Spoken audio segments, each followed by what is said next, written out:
हिंदू सनातन धर्म चैनल पर आप सभी का फिर से एक बार स्वागत। आज हम सुनेंगे सावन माह की शुक्ल पक्ष की एकादशी की व्रत कथा, जिसका नाम है पुत्रदा एकादशी। इस एकादशी को पवित्र एकादशी भी कहते हैं।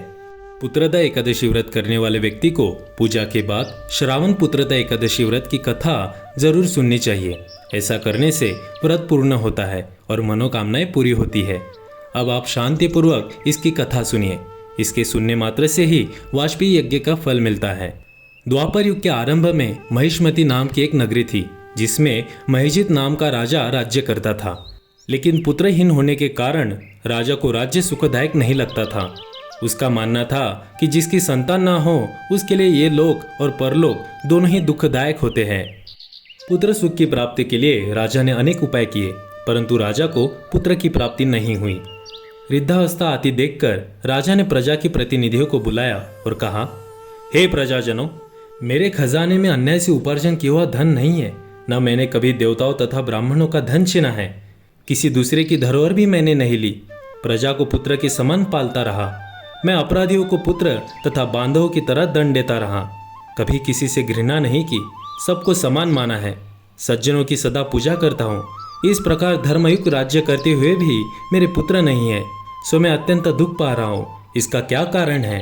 राजा महिजित की इस बात को पूछने के लिए मंत्री तथा प्रजा के प्रतिनिधि वन को गए। वहाँ बड़े बड़े ऋषि मुनियों के दर्शन किए। राजा की उत्तम कामना की पूर्ति के लिए किसी श्रेष्ठ तपस्वी मुनि को देखते फिरते रहे। एक आश्रम में उन्होंने एक अत्यंत वयोवृद्ध, धर्म के ज्ञाता, बड़े तपस्वी, परमात्मा में मन लगाए हुए निराहार, जितेंद्रिय, जितात्मा, जीत क्रोध, सनातन धर्म के गुण तत्वों को जानने वाले, समस्त शास्त्रों के ज्ञाता महात्मा लोमश मुनि को देखा, जिनका कल्प के व्यतीत होने पर एक रोम गिरता था। सबने जाकर ऋषि को प्रणाम किया। उन लोगों को देखकर मुनि ने पूछा कि आप लोग किस कारण से आए हैं? निसंदेह मैं आप लोगों का हित करूंगा। मेरा जन्म केवल दूसरों के उपकार के लिए हुआ है, इसमें संदेह मत करो। लोमश ऋषि के ऐसे वचन सुनकर सब लोग बोले, हे महर्षि, आप हमारी बात जानने में ब्रह्मा से भी अधिक समर्थ है, अतः आप हमारी संदेह को दूर कीजिए।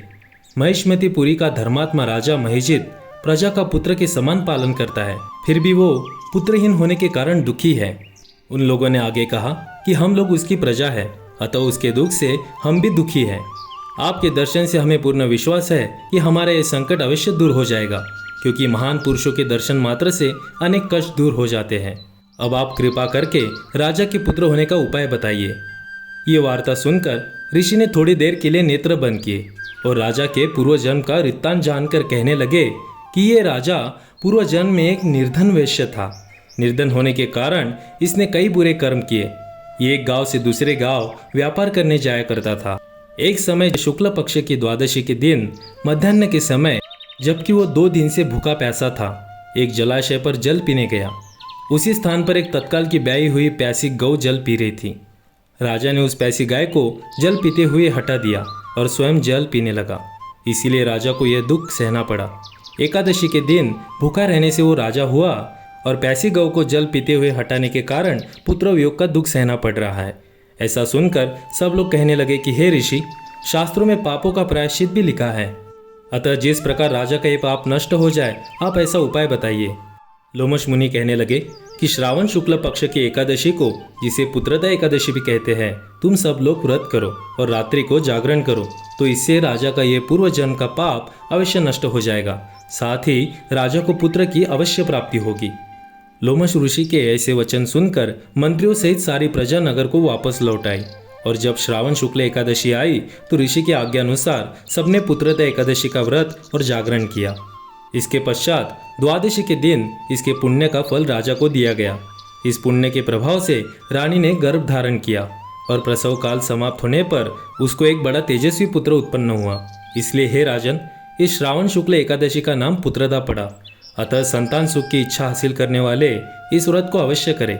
इसके महात्म्य को सुनने से मनुष्य सब पापों से मुक्त हो जाता है और यह लोक में संतान सुख भोग कर परलोक में स्वर्ग को प्राप्त होता है। तो ये थी पुत्रदा एकादशी की व्रत कथा। आशा करता हूँ आप सभी को ये वीडियो अच्छा लगा होगा। अगर आपको ये वीडियो अच्छा लगा हो तो अपने परिवार और दोस्तों के साथ शेयर कीजिए और जपते रहिए हरे कृष्ण कृष्ण कृष्ण हरे हरे, हरे राम राम राम हरे हरे। इस तरह के वीडियो देखने के लिए और भगवान के बारे में और जानने के लिए इस चैनल को सब्सक्राइब कीजिए और लाइक और शेयर कीजिए। धन्यवाद।